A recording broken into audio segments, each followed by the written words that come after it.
Don. Hi, everybody. Welcome to Knoxville, virtually and otherwise. This is the highlight of the whole weekend. I'm sure everybody, all 100 folks participating in this panel, have been waiting with bated breath for this particular panel on environmental justice for the Citizens Climate Southeast Conference. I'm your moderator. I'm Rick Held. I'm here in Knoxville. I have been involved in one form or another in organizing for environmental and economic justice, racial justice in Knoxville and Appalachia for 25 years or more. I'm presently the co-founder of Community Voices, which is an intercity coalition in Knoxville of organizations and individuals working on racial, economic, and environmental equity in partnership with city government. And so just from there, I will begin to introduce our panelists in alphabetical order by last name, if the camera person wants to feature them on the screen or whatever. So we have 3 panelists at the moment. Reverend Chris Battle is lead pastor of the Underground Collective. You're going to notice some agricultural metaphors here in Chris's introduction here. And I don't see Chris right away, but I hope he's wearing his overalls. There he is. All right. Reverend Chris is lead pastor of the Underground Collective, a new church plant, get it, whose mission is to cultivate shalom wherever we are. He is also the founder and operator of Battlefield Farm. This is Reverend Chris Battle. His farm's called, get that? Battlefield Farm, whose aim is to fight food disparities in East Knoxville.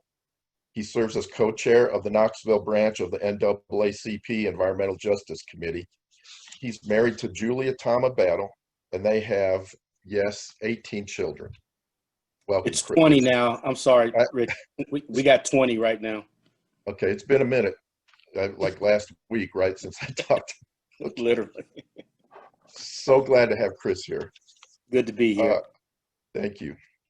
Next on the panel, Dr. Lisa East. Lisa earned her PhD in political economy of the environment in 2017. Hi. So Lisa earned her PhD in political economy of the environment in 2017 from UT Knoxville, Department of Sociology. She's currently a lecturer at UTK in Chattanooga State. I didn't know there was a Chattanooga State. That's so cool. Her research focuses on environmental justice, social movements, and the fossil fuels industry's political mobilization in U.S. environmental politics.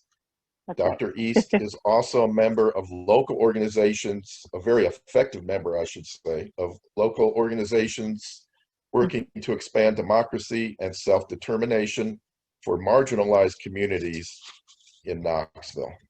Great to see you, Lisa. Thanks for Great to being see here. you too. Yeah, welcome and thank you. All right. And the third panelist, Mr. Sam Mckenzie. There he is, the Democratic candidate for Tennessee House of Representatives for District 15 in Knoxville. Mr. Mckenzie has over 20 years in the environmental safety and health, project management, and operations fields. Additionally, Sam served as the facilities manager for the Chestnut Ridge Complex, which includes Oak Ridge National Laboratory Facilities, Spallation Neutral Source, and the Center for Nanophase Material Sciences. Whew. Sam has served on numerous review and safety oversight committees at Brookhaven, Jefferson, and Fermi National Labs, as well as the Stanford Linear Accelerator Center and the Facility for Rare Isotopes Beams. Mr. Mckenzie is also a former Knox County Commissioner. He earned his MS in physics from University of Memphis in 1989. All right, panelists, it's so great to see you here. This is, as we said, this particular panel is on the subject of environmental justice. And I'm going to share a screen here, which is going to give us a definition from the Environmental Protection Agency of environmental justice, if I'm allowed. Let's see, will that work? Somebody's going to have to allow me to share my screen, it looks like. Just as a bit of, while we're working that out, I'm not sure why I can't. There we go. Just as a little bit of historical context on environmental justice as a movement, you can't really pinpoint a time and a place where the movement began. Generally speaking, in the 1980s, especially in the South, there were communities of color, low-income communities of color, who were experiencing a pretty significant uptick in proposals to cite everything from toxic waste dumps to hazardous waste or medical waste incinerators, even just household garbage incinerators in typically low-income communities of color. And a lot of that waste was coming from up north, and coming in such a voluminous stream in so many different communities. Eventually, folks were figuring out that there was a pattern here, and that they were not alone. These communities were not alone, and we're discovering that regionally and ultimately nationally, there were a lot of communities who were under threat of environmental toxics in their communities. So it began as the movement, the environmental justice movement, generally began as a pushback to facilities that were heavily polluting their communities, to stop those facilities. And eventually it was recognized by the federal government as these folks begin to organize regionally and also nationally.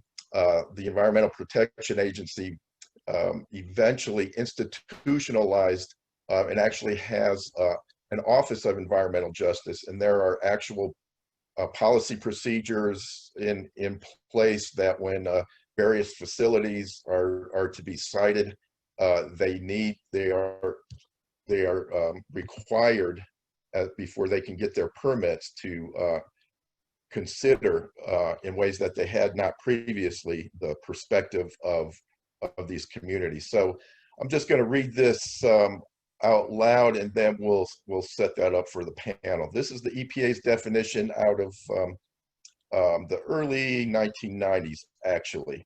And I'm going to set this up for the panelists to think about. Let us know in your own words what environmental justice is in your words and in your world. And maybe it relates partially, or maybe it relates largely to this issue, but that's where we'll start out with that perspective. So environmental justice is the fair treatment and meaningful involvement of all people, regardless of race, color, national origin, or income, with respect to the development, implementation, and enforcement of environmental laws, regulations, and policies. EPA has this goal for all communities and persons across this nation. It will be achieved when everyone enjoys the same degree of protection from environmental health hazards and equal access to the decision-making process to have a healthy environment in which to live, learn, and work. Well, how about we start with our expert on environmental justice from an academic standpoint, Dr. East, Lisa East. It appears in your bio that this is one of your fields of study. What's environmental justice mean to you? Is this definition holding up? What about climate justice? What about incidentally, this definition came to be in the early 90s before anybody ever heard of Hurricane Katrina, or anything having to do with climate change, actually experiencing it firsthand, right? So this was primarily about pushback about pollution. This was before climate, the phrase climate justice was ever thought of. So I'm interested to find out how well this definition holds up through time. And let's start with Dr. East. What do you think? Yeah, Rick, thank you so much for that really great framing of this panel. And I even see in the chat some folks really pointing out some moments in history, as well as some great academic work like Robert Bullard's book, Something in Dixie, which I see Peter, you say the Bible of EJ, which is such a great way to really frame this. Right, so I think that one thing, Rick, that you're talking about here is to center not just this particular definition from the EPA as being the environmental justice definition, but understanding that this definition and the development of even offices like the EPA, like any kind of local policies and practices that were trying to remedy some of these environmental problems, especially in our most vulnerable community, this definition at the government level has behind it an entire history of organizing of people of color, especially, and poor people that are saying, although we're all downriver from some kind of environmental hazard, a lot of people are a lot closer to the source of those. And so, the development of this office, even if it was just developed within the late 90s and this kind of programming happening at the EPA level, it comes as the, backbone of the kind of organizing that people have been doing for decades, and really even, I would say, centuries. You're going to hear my toddler a little in the background, so hope you like kids. But yeah, I just really feel that this is a really excellent framing for the panel, and for us to remember that we're seeing this kind of definition from the EPA because of the very people that were fighting for this kind of justice within their communities. And so for me, when I see this, it points to that necessary and meaningful involvement of people in the process, right? It's not just about providing opportunities. It's not just about creating policies, but creating the mechanisms where people are able to have a type of determination of the way that development and environmental processes happen within their own communities. So that's really what I hear this definition, that's what I see and hear. So I think I've taken a lot of time, so I hope other panelists have. We'll move on to the next person. Excellent. Very, very enlightening stuff. I appreciate it.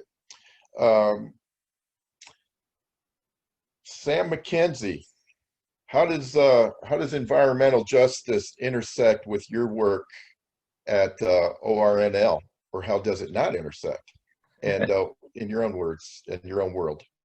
Well, and that's where, as I was kind of thinking and preparing for this session, I have several lenses that I view this through, being a 31-year employee of Oak Ridge National Lab. For you all that don't know, Oak Ridge is a suburb, a little northwest of Knoxville, where, among other things, the atomic bomb, the materials and the research for the atomic bomb was birthed at one of several places. So as you can imagine, we had 15,000 people, 3 plants, a lot of environmental concerns. But I'll say from the time, this dating back to the 40s, but Oak Ridge has been intentional about its sins of the past and its process and its cleanup.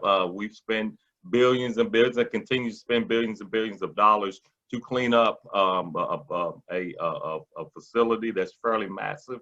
And so, have a lot of experience with that, and the fact that you talked about, I work at the Spallation Neutron Source, which is an accelerator. And one of the reasons the plan was to, build a $1 billion nuclear reactor that did the same thing, but they made a wise decision to build an accelerator where the environmental footprint, the waste products are a lot more, a lot smaller than a reactor would have been. So, you know, a myriad of experiences from that, from the, you know, production side of the house. And then the second, as you stated, Rick, I am political in nature, spent time on Knox County Commission, spent time with Knoxville Utilities Board. I'll talk a little bit about that later. And now I'm a candidate, I guess I'll say a strong candidate to be the state representative representing the inner city, a large part of the inner city of Knoxville, which I'm a lifelong resident. But, you know, I'll speak to my time on the Knoxville Utilities Board, which handles, among other things, water and wastewater for the city of Knoxville. And we had a bout with the EPA during my time there where we had environmental insult in terms of during heavy rain storms, we would overflow our sewer systems and put materials in our streams and creeks that would make their way to our larger river systems. And that was allowed under the EPA. It was allowed to happen. That this blended system on heavy rain days was allowed in the 60s and 70s. But as things that similar to Oak Ridge, as things tightened up, as we realized the errors of the laws of the past, you know, we had to make changes, and it's that balance, and that's what I think I'll bring to this conversation. Good or bad, there's a balance between the desire to make these systems better with the capacity for the people to pay for them and to fund those, and that is a balance whether we like it or not. We can't spend $1 trillion this year on it. So, but can we spend more than we've been doing? So that's really what I have been dealing with, and will hopefully continue to deal with that at the state level. Thanks, Sam. When were you on the KUB board? I was on the KUB board from 2002 to 2008 when I decided to run for a county commission. Okay. Okay. Thanks. Excellent perspective there. Appreciate that. Reverend Chris Battle, environmental justice, what does it mean in your world?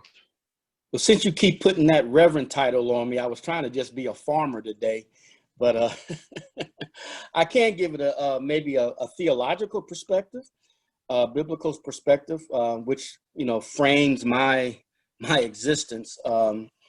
But you know, we hear even in creation in the book of Genesis, you know, God said, "Let us make man." And the question has always been, who is the us?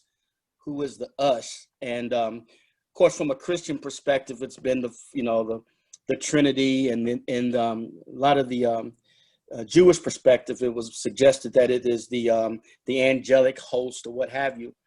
But I kind of have a different perspective. I think when God said, "Let us make man," I think he was actually talking to earth. And the us is God and earth.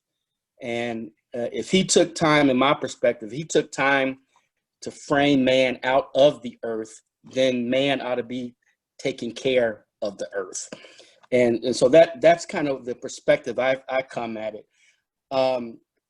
And two, when I learned about food disparity and food desert and food apartheid, I'm compelled by a scripture in the book of Proverbs, Proverbs 13:23, that says, "A poor person's farm may produce much food, but injustice sweeps it away." A poor person's farm may produce much food, but injustice sweeps it all away. And, you know, that is what got me started in this in 2018, when we were at our church and we just started a community garden. That community garden led me to reach out to other pastors in town who had vacant lots and asked them to do the same. We even had a corner store who opened their field that they had next to their store. It is being used a lot. Actually, I see Drosella's on here. We have refugees who are using that for the garden. But that didn't seem like enough to me. So we started a a farmer's market, the East Side Sunday Market. It's the only market on the East Side. And it's literally in the middle of the food desert. You know, the USDA says if 1/3 of your community is more than a mile away from a farmer's market or a grocery store, it's a food desert. Well, from where we are 2.5 miles from the nearest grocery store. So we felt like we were doing that. And then somehow I inherited an urban farm, and that's when I became a farmer. And that was in 2019. So that's my perspective on it. That and I know environmental justice has kind of focused over the years and what they call negative land use with factories and landfills. And so we're trying to combat that, but I think the term is food democracy. And instead of using those spaces for landfills and factories, but urban farms, community gardens, parks, green spaces, and the like for basically low-income population. So that's my perspective on it, and we'll talk more about it as we go through. Thank you, Chris. Appreciate you so much. Wanted to remind everybody that we're going to try to take as many questions as we can from the folks. So if you will please write up your questions in the chat, we'll field those and we'll see how many of those that we can get to. In fact, we've got one here from Henry Haggard. What are your thoughts on environmental injustice against indigenous populations? Indigenous populations, that could mean different things to different people, right? Any panelists want to take that one on? What are your thoughts on environmental injustice against indigenous populations?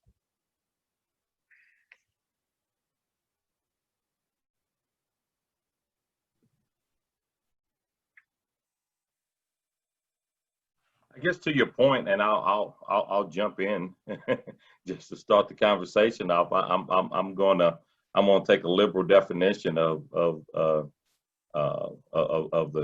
term. I don't, from my standpoint, I'm not an authority of what's happened with the local Native American population in the East Tennessee area. You know a lot more about the Eastern Band and the Trail of Tears, but from my standpoint, from being an Oak Ridger, I always tell people lived on that land prior to it becoming government occupied, and that was a fairly disruptive process. I mean, it was a rural area, but in Roane County and Anderson County, there were homesteads, and the people were displaced for the greater good. And in the 30s and 40s, it was all about the effort. I don't know if there was a lot of pushback, but it had an effect, and it has an effect, a long-lasting effect. That people have homestands and homesteads and things that they plan on passing on to children and children's children, and to have that upheaved and turned over has had a ripple effect on the East Tennessee, and I think it also, from a diversity standpoint, I think it helped and it hurt. I mean, people came from all over to come to Oak Ridge, and so our, as I tell folks, I guess we're second in per capita PhDs to Los Alamos. So it brought a lot of people that weren't native, and so the answer to the question is, it's mixed, but the injustice, the effect of the Oak Ridge, of the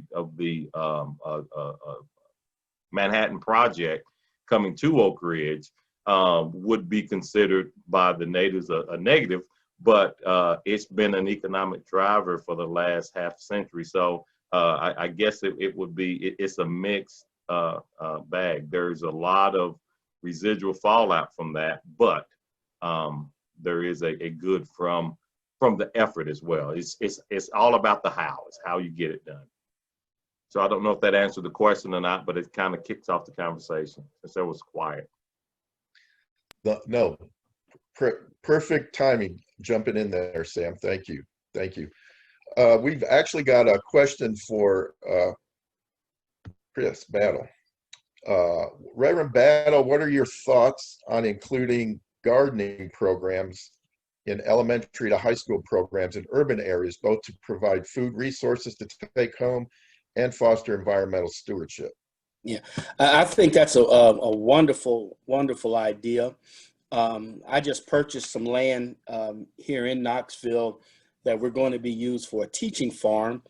And we are partnering with some home schools and some other young people, which part of our plan is to partner with the schools so we can teach how to garden, how to produce your own food, just this whole food thing. What I found interesting is when we started the community garden, how many people didn't know where squash came from. They thought it came from Kroger. You know, I mean, I got that a whole lot. So just the general knowledge and, you know, how to plant, when to plant, where to plant, how to cultivate it, how to nurture it, how to store it, how to cook it. We want to teach young people that whole process. Here in Knoxville, one of the schools in our community, Austin East, they literally have a greenhouse in the school and it's set up for hydroponics. So we know that's going on there. And I know a few of the elementary schools and a couple of middle schools also have raised beds and gardening, things like that, which I think is excellent. And I would promote that and be an advocate for that for all the schools that all, particularly during the pandemic. I think it's we're finding it more necessary for us to learn how to produce our own food at home. Somebody asked me, so if I can't produce enough food to feed my family, I said, well, if your neighbor produces some and the neighbor next to them produce some, maybe you can start sharing, you know, and create community maybe. That's part of the process. That's part of our theme at the Battlefield Farm. You know, it's fighting food disparity and creating community. So yeah, I think that's a wonderful idea, and I would be an advocate for it. Thank you, Chris. Here's a very good question. I want to start off with Lisa on this, but I want to challenge the other two panelists to think about this question from their perspective and their world and what they work with. The question is, how do you measure environmental justice? How do you measure environmental justice or injustice? Have you ever thought of a model for that? And in a way, that might be an easier question for the academic than it is for the non-academics, because Lisa, you deal in measurements every day, don't you? Yes, I'm a social scientist, so I think it's an excellent question. And I mean, you speak to the difficulty of some of this, right? Because there's a question, and even some of the things you were saying, Sam, was making me think not just about the process of creating like the programs or the measurement, but also who's at the table, right? And who's deciding what kind of process really meets these standards, right? So when we look at something like environmental justice, one way that we can measure this is looking at, again, like who's involved at the table, especially at like local level types of things. How long it takes for the issue to get recognized is something too. The very fact that the EPA only established their program in the 90s, there was environmental injustices going on a long time before that and creating like a compliance office like that. So I know that the EPA itself has their own internal kind of measures for doing that. But again, it goes back to the kind of process of who is really involved and at the table. I know that locally in Knoxville, we just had a big, and maybe some people on the call, not trying to get too controversial, but we had a big discussion about KUB and the KUB board structure and how that was not as representative of the community. But now, right now, there's a whole conversation and a process going into rethinking that particular model, which I think is really inspiring to see folks willing to go to that kind of level. So, that might not be a very satisfying answer, because it doesn't say, here are the numbers. We're doing 57% better on this particular measure. But it is to say that particular departments and particular offices have their measures, but it also is important to go back to the community and ask the questions of what fixes environmental injustices, right? Flint water crisis, we just saw some payments go out to people for the first time, right? And that took 6 years for payments to really come down from that. And does that money bring back the 12 people that died? Does it bring back the health of the people that have lead poisoning after the fact of that? Like those are the questions too that we can ask with the whole justice kind of question. What even is justice? I see that John brings that question of what is the concept of justice enough? And that's, I think, the thing that we grapple with in this kind of measurement process too. It's not just about the numbers, it's about the process, and also how do we even build a system forward to ensure that we're centering people. Chris, thanks, Lisa. Chris Battle, Lisa says it's about the numbers, it's about the process. What else? Well, Anything? looking at it from a food perspective, I think it's about availability and accessibility. In my community, there's an unverified statistic that 70% of a community is doing their grocery shopping at the dollar stores because they don't have access or they don't have transportation to get to the grocery stores. And if you're a single mom with a couple of kids with no transportation, and you got 4 or 5 dollar stores right around you in walking distance, you're going to go for the ramen noodles and the cheese doodles over the zucchini and the squash. So I think availability and accessibility, as well as affordability, become essential in that. I don't know what the metrics could be for that. I don't know if we ought to say there ought to be a grocery store or something every mile or what have you. I don't know how to do that. But what I do know, I know that we do have a significant problem when communities of color and poor communities, there's no available fresh vegetables and fruit available to them. Something seems to be real wrong with that to me. And so I think we need to really figure out something, because I don't know what that metrics would be. Got some pretty good clues there to begin thinking about that, I think, in terms of distance to fresh food. That seems to me like a good I know metric. some of the dollar stores are having fresh markets now, things like that. But I just don't really think that's enough. I think it's a good step in the right direction, but I don't see it happening a whole lot, at least in my community. I'm not seeing the dollar stores with fresh vegetables. Okay, I'm going to get to one very timely question here that I want everybody to touch base on that's come up. Can you speak to the interconnection of environmental injustices and COVID? How, if at all, has this impacted your work? Anybody want to take up that first of all? Sam, you're good at jumping in when there's a silence. That'll teach me, I tell you. That is it's an interesting question. And as a technical guy, as I said, my degree's in physics, it's hard to evaluate something, to evaluate it, retrospectively when we're in the midst of it. And so I do think we need to take a deep dive in that timely and important subject. It's hard right now to see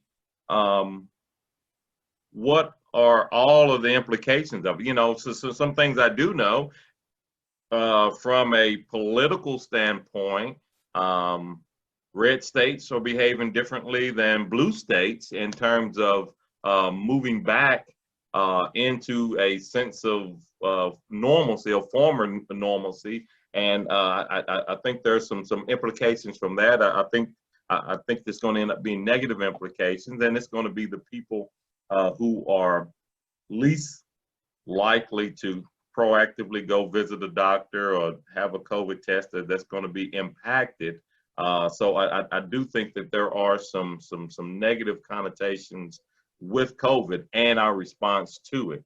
I think from a socioeconomic standpoint, it's going to play itself out. And if you look at the numbers, I've not looked at the numbers in Knox County in the last, 2 weeks, but at the time, Knox County is about 10%. You can go up or down a little bit of population, African American population. And at the time that I looked, we were 33% of the COVID cases.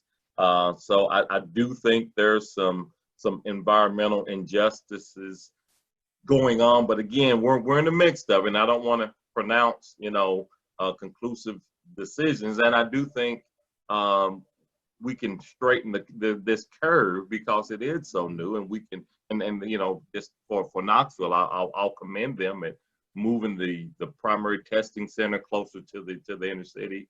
Hopefully that more people of meager means and people of color are going and getting tested. So that was one piece of that. I don't want to get us off subject, but I do want to at some point go back to something that Chris said and Lisa talked about with the previous question. But I think this is so important. I want the other folks to give their 2 cents on that one. Okay, we've got 2 minutes now. Does anybody, panelists, have any burning points, closing remarks? So I'll go ahead and make mine real quick. There was a huge city, county, state input in Knoxville to build a grocery store. 20 years talking about it in the middle of the city, of the inner city at 5 Points. It didn't make it. It didn't make it, and now it's turned into a church. And I'll drive by that building. There's nothing wrong with that church, but we needed a grocery store in the middle of that. So I wanted to pull the string on that and see why that didn't. Was it the rooftops? Is it the cost of fresh vegetables? I like what Rev Battle is doing. I think it costs to eat healthy. Unfortunately, it's easier to go to the Dollar General store. So with that, I'll pass it on. Lisa, Chris? I'm just grateful for the opportunity to be here, Rick. Thanks for the invitation. And, I think this is such an important, I was not even, this was not even in my stream of consciousness, this whole environmental justice thing, until I really started these community gardens and things. And I realized how significant it is. And I appreciate what everybody's doing in terms of addressing it. And we're trying to do our part here in Knoxville. So keep good thoughts out for us. And I do appreciate you allowing me to have this little time. Thank you. So I'll jump in too and just say thanks for this went by so fast. So it was really great to talk about this, and I hope we keep talking about it. I'd say for right now, vote, please. So much of this stuff comes down to policy, but not just vote, organize in your communities, pay attention to the things that you might not even think are environmental issues, but the policies that are created really impact them, right? Like impact our communities at the level of what they're able to, the zoning kind of stuff, everything that Sam and Chris were just talking about, that's a local political issue and how that kind of, that works, right? So even though city council meetings and county commission meetings might be a little boring, they're fascinating once you learn the language. So please keep voting and organizing in your communities. That's my final thing. Panelists, you all rock. Thank you so much. Don, maybe this is a good, Lisa just mentioned voting and policy and programs and this kind of thing. Maybe this is a good dovetail into the Citizens Climate Lobby agenda. Thank you, Rick. Yeah, I just want to thank you all so much. This has been a wonderful discussion and clearly too short. So I appreciate y'all taking the time on this Saturday. Obviously, CCL is focused on policy. We work on the federal level. But, you know, as we've heard the theme throughout today, not only do we need change at the federal level, we need it at the state and local level too. So I appreciate everything that y'all are doing. You know, there are a lot of great organizations doing great work, all represented here today. I really appreciate it. We can't do it alone. This is a group effort, and every little bit helps, from, you know, putting a cucumber plant in your front yard to maybe planting a tree on your side street to going to lobby your member of Congress. It all makes a difference. So thank you all so much. I really appreciate it.